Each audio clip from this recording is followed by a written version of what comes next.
Halo semuanya, selamat datang di podcast Suara Cerita Pelajar by Smaring Broadcast SMA Negeri 1 Celuring. Podcast ini tuh isinya pasti curhat-curhat, ngobrol santai, dan juga pastinya diiringi dengan kisah-kisah seorang pelajar yang berprestasi tentunya. Dan jadi pasti di sini tuh curhat-curhatnya tuh santai tapi pasti berisi dan penuh makna yang positif. Nah, perkenalkan dulu dong, nama saya Chelsea Rizky Dwi Parara dari kelas 11-6 dan tentunya bagian dari kru Smaring Broadcast SMA Negeri 1 Celuring. Jadi saya sebagai kru Smaring Broadcast Smaring ini tentunya audionya kita nyaman dan juga vibes kita mantap dan tentunya memiliki energi yang positif dong. Oke, hari ini kita bakal ngapain sih? Di video pertama kali ini tuh kita bakalan ada tamu yang berprestasi yang gak kaleng-kaleng.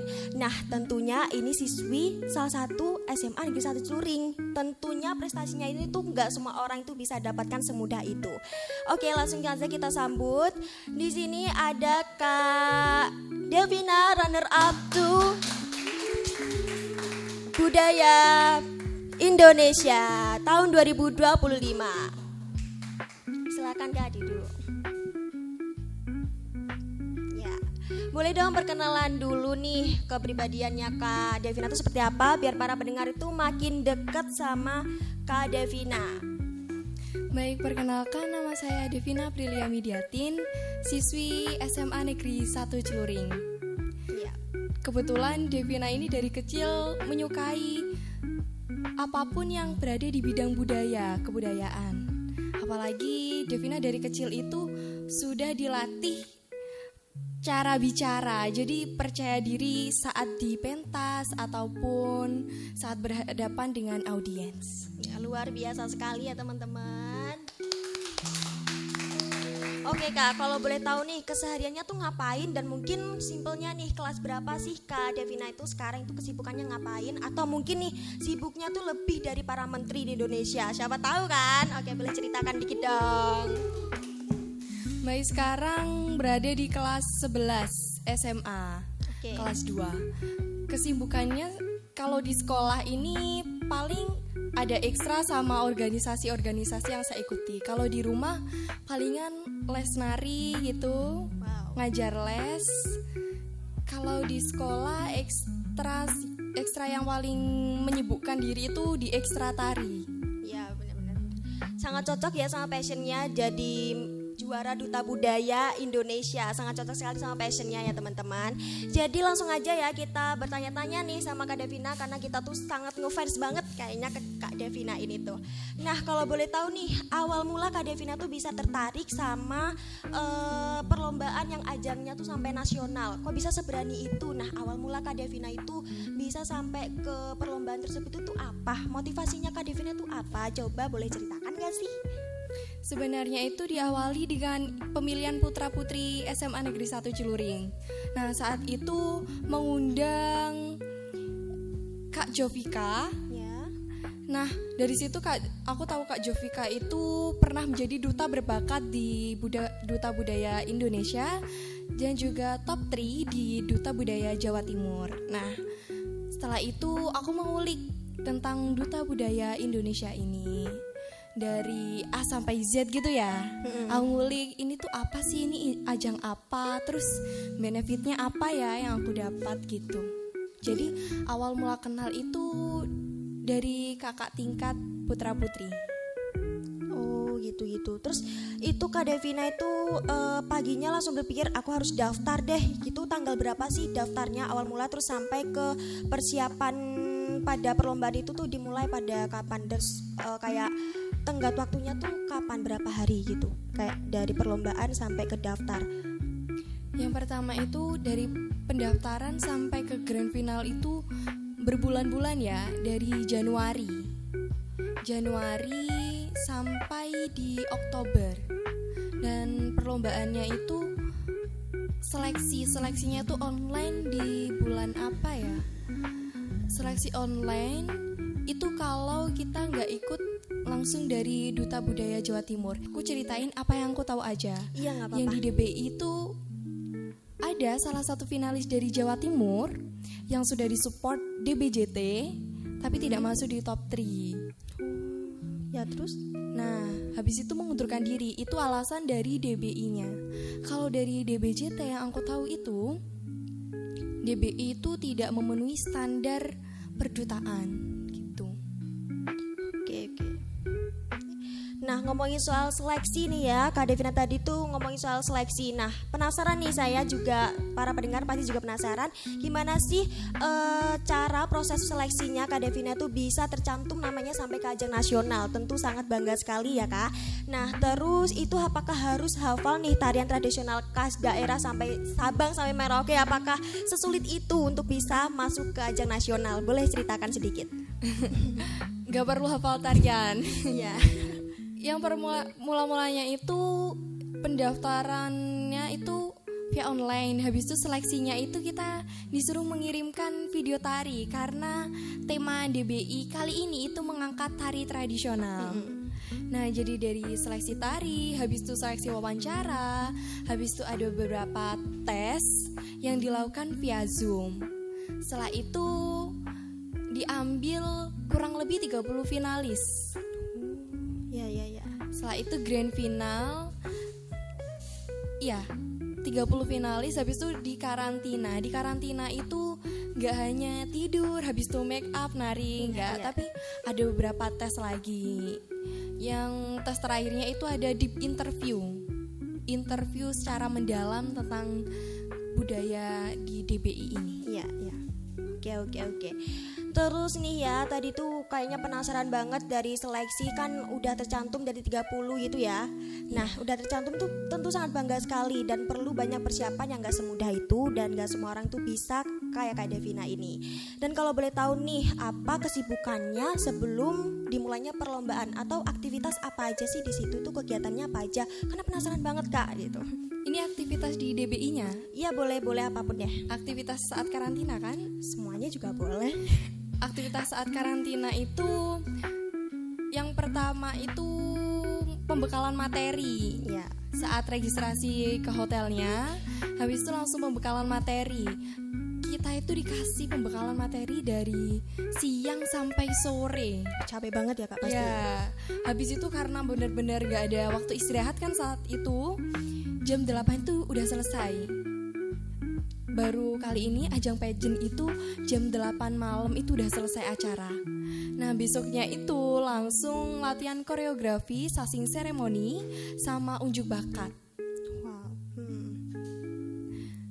Terus di hari itu kan hari yang pertama itu tadi pembekalan materi sama registrasi itu. Yang kedua sasing seremoni, pergantian selempang dari selempang provinsi ke selempang finalis. Habis itu unjuk bakat. Saat itu Devina menarikan salah satu tarian yang ada di Banyuwangi, yaitu tari Sasanjung. Wow. Dewi Sri Tanjung tahu Kak? Ya, tahu pastinya. Yang biasanya ada di kebo-keboan gitu. Nah, setelah unjuk bakat, itu tuh ada kejadian menurut aku yang kayaknya buat aku kecewa. Jadi itu? tuh karena sasing seremoni terlalu lama, habis itu karena tadi ada latihan koreografi, habis itu sasing seremoni, ada waktu 30 menit untuk mempersiapkan diri ke unjuk bakat. Sedangkan itu Devina itu menarikan tari Sasanjung yang kondenya itu ya, sanggulnya itu double 2. Nah, jadi dikasih waktu 30 menit untuk mempersiapkan segala suatu hal saat unjuk bakat. Jadi 30 menit itu Devina gunakan untuk make up, untuk nyanggul, untuk kostum. Oke. Setelah unjuk bakat selesai jam 11 kurang lebih, jam 11.12an. Habis itu langsung lanjut latihan koreografi sampai jam 2 pagi. Wow, capek banget ya guys, bener-bener sibuk banget, gak ada istirahatnya. Terus kita lanjut. Terus di hari yang ketiga itu kita ada tour. Gimana itu turnya? Turnya itu kita ke kuliner yang ada di sana, kuliner tertua gitu di Genep. Itu salah satu toko dan pabrik yang menjadi saksi, ya saksi dari peperangan yang pernah ada di Surakarta. Nah, pendirinya Genep itu salah satu dari keraton Surakarta. Habis di Genep, itu di klinik. Habis itu kita tur ke Keraton Surakarta. Setelah itu langsung lanjut latihan koreografi lagi. Wow, tentu sangat luar biasa sekali perjalanannya Kak untuk bisa menuju babak finalis. Dan juga ini kalau boleh tahu, boleh ceritakan juga nih ya Kak. Mungkin kalau bisa ceritakan gimana bisa menuju babak final. Dan babak final tuh biasanya nggak orang yang biasa-biasa aja, tentunya sangat luar biasa prestasinya. Dan mungkin boleh ceritakan tantangan terbesarnya Kak Devina itu sebelum perlombaan, dan mungkin momen apa sih yang menurut Kak Devina tuh bener-bener aku takut gak percaya diri. Nah mungkin gimana tantangan besarnya Kak Devina itu, cara mengatasinya, atau mungkin cara mengatasi demam panggung mungkin, terus takut ngeblank dan materinya belum cukup juga, mungkin belum mempelajari semuanya. Karena dari tadi tuh saya juga dengerin cerita-ceritanya tuh sibuk banget, kayak buat persiapan itu aduh kurang banget waktunya. Jadi bisa dong ceritakan tantangan besarnya tuh apa dan cara mengatasinya menurut Kak Devina tuh gimana, biar kita sama-sama belajar ya. Oke, boleh. Tantangan saat grand final sebetulnya nggak ada, karena menurut pendapat saya dari deep interview, dari segala pembekalan materi, saya serap dengan baik. Mungkin tantangan terbesar itu saat berangkat ke karantina, karena ada beberapa problem dari keluarga. Sebenarnya itu Devina mau berangkat sendiri ke Solo, karena kebetulan pada saat itu di hari Jumat, pada tanggal berapa ya? Hari Jumat bulan ini, 2 minggu yang lalu, H-3 mau berangkat, almarhum Uti meninggal pada saat itu. Sedih banget. Nah terus keluarga semua, mama, ayah, mbak, adik itu ke Surabaya buat ngurusin pemakaman nenek. Nah saat itu Devina menyiapkan sendiri dari segala kostum, terus baju dan lain-lain, make up sendiri. Untungnya ada Bude sama Mbak yang mau jemput saat di Surabayanya. Jadi Devina ke sana sendiri, habis itu nanti dijemput ke sana langsung ke Solo, Surakarta. Jadi tuh support dari orang tua tuh penting banget buat segala ajang perlombaan atau kita mengikuti segala perlombaan itu. Support dari orang tua tuh benar-benar penting banget dan mempengaruhi kefokusan kita untuk mengikuti lombanya. Terus dan juga support itu nggak cukup, tapi kita juga diiringi dengan doa-doa para orang tuanya juga. Betul. Nah, oke deh Kak, kalau gitu dari tantangan yang besar tadi, boleh dong ceritakan momen yang berkesan. Boleh ceritakan? Boleh. Momen yang berkesan itu saat awal tuh aku gak nyaman dulu. Gimana? Kemarin tuh gak nyaman, kayak aduh aku harus tidur sama orang yang sama sekali gak aku kenal. Habis itu nanti orangnya cerewet gak ya? Gimana cara adaptasinya tuh Kak? Di malam pertama itu aku tuh gak pengen diajak ngobrol sama temen roommate aku. Namanya Mbak Muti dari Jawa Barat. Wow. Nah Mbak Muti itu bener-bener ngayomi aku. Aku ceritain segala keluh kesah aku, keresahan aku yang ada di sana. Habis itu ternyata saat selesai grand final, pengalaman yang paling berkesan itu mereka itu bener-bener nganggep DBI ini keluarga. Ada yang memaksakan berangkat karena sedang terjadi, itu kan kemarin di daerah mana itu terjadi kebanjiran ya? Iya. Karena musim hujan juga di bulan November ini kan. Terus habis itu gempa bumi yang merobohkan rumah-rumah. Mereka mewakili provinsi, membawa advokasi yang besar, program kerja yang besar. Terus paling sedih itu aku dapat teman dari Maluku. Namanya Raylan, tapi dipanggilnya Nyong Bonai. Nah, Nyong itu Oke. Nyong itu tuh salah satu temen aku yang paling hiperaktif banget, bener-bener ekstrovert. Tapi tuh dia tuh gampang nangis gitu, ekstrovert tapi gampang nangis. Jadi kalau dia kayak buat kesalahan sesuatu dikit itu kayak langsung nangis gitu. Terus tuh dia tuh paling suka ngerecokin aku pas make up gitu. Aku pakai alis, dia tuh kayak gini, "Kak, ini lagi pakai apa? Boleh nggak aku pakai ini nanti? Ini bibirnya cantik banget gitu." Aku ngerasa mereka itu udah jadi keluarga ketiga aku setelah di sekolah. Iya. Itu terus sedihnya saat kurang ada waktu yang benar-benar bareng gitu. Bareng pun itu paling pembekalan materi, habis itu tes atau lain sebagainya yang kurang buat kita ngobrol-ngobrol bareng. Iya. Terus aku tuh paling nyaman, tak kirain aku di Solo itu gak kerasan gitu bahasanya.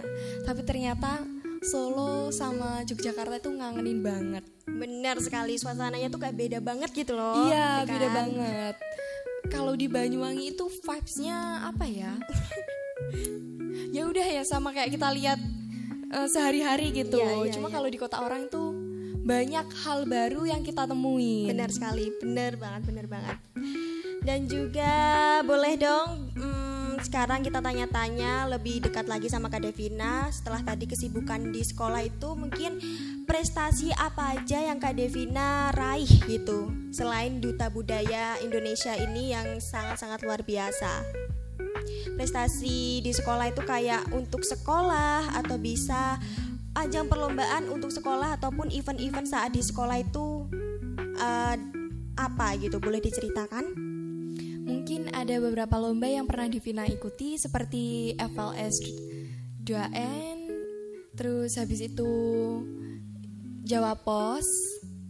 Devina mengikuti lomba tulis puisi, habis itu baca puisi dan monolog. Wow, bener-bener kayak bener-bener itu lombanya banyak sekali dan pasti piagam di rumahnya tuh berjajar-jajar ya sih Kak. Bener kan, tuh pengen banget deh kayak gitu.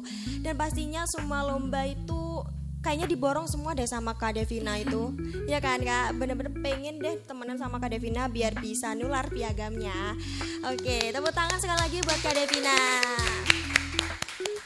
Terus satu lagi deh Kak, last question buat Kak Devina yang luar biasa ini. Pesan deh untuk generasi muda, pesan untuk teman-teman atau pesan untuk para pendengar nih yang setia mendengarkan broadcastnya Semaring nih. Pesan untuk Kak Devina buat para pendengar di podcast ini tuh apa? Sebenarnya kalau kita nunggu waktu itu gak akan bisa. Aku belajarnya nanti aja deh.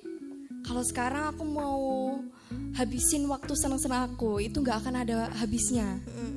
Kita sebagai generasi muda harus lawan rasa malas. Apalagi sekarang di era digital kali ini, kita itu udah kalah banget sama AI. Bener sekali, bener banget. Selain berguna, AI juga ternyata bikin kita tuh males buat belajar. Iya, AI walaupun memberi kita manfaat, contohnya kita bisa tanya apapun yang ada di sana, kita bisa bikin web walau dengan codingan singkat, tapi memiliki dampak buruk bagi kita. Benar sekali. Untuk generasi muda, lawan rasa malas kalian, karena di era sekarang kalau kita kalah dengan gadget, kita kalah dengan gawai, tidak mungkin masa depan akan tercapai dengan mudah. Terima kasih. Tepuk tangan sekali lagi dong buat pesan dan kesannya Kak Devina. Luar biasa sekali prestasinya dan kesan-pesannya tuh rasanya saya itu menyentuh hati banget Kak. Bener-bener top deh.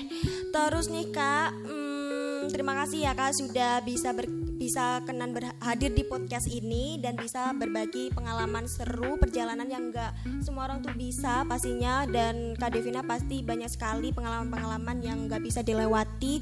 Kayak kita tuh perlu banyak belajar lagi dari Kak Devina gitu. Kita bisa belajar deh dari Kak Devina tuh banyak sekali pengalamannya. Jadi boleh deh Kak opening number mungkin. Boleh. Di sini atau di depan aja? Kalau boleh di depan dong Kak, nggak apa-apa.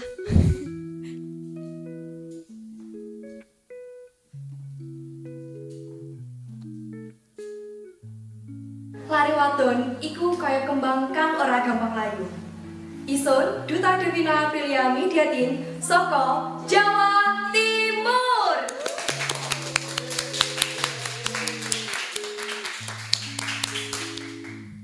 Luar biasa sekali teman-teman, bener-bener percaya dirinya tuh memancar. Dan saya tuh keikut kayak percaya diri juga gitu. Padahal tuh yang tampil Kak Devina gitu kan.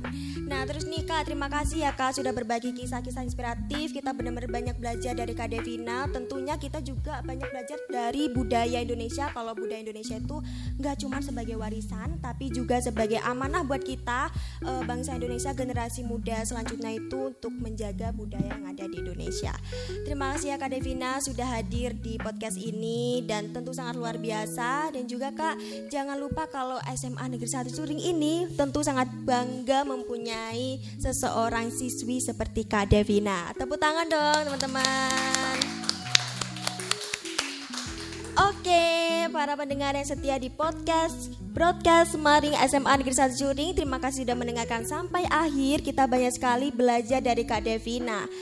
Oke, kita temukan lagi kata-kata yang memotivasi dan hangat pastinya di podcast selanjutnya, tentu hanya di broadcast Semaring, dan sampai jumpa di episode selanjutnya. Bye bye.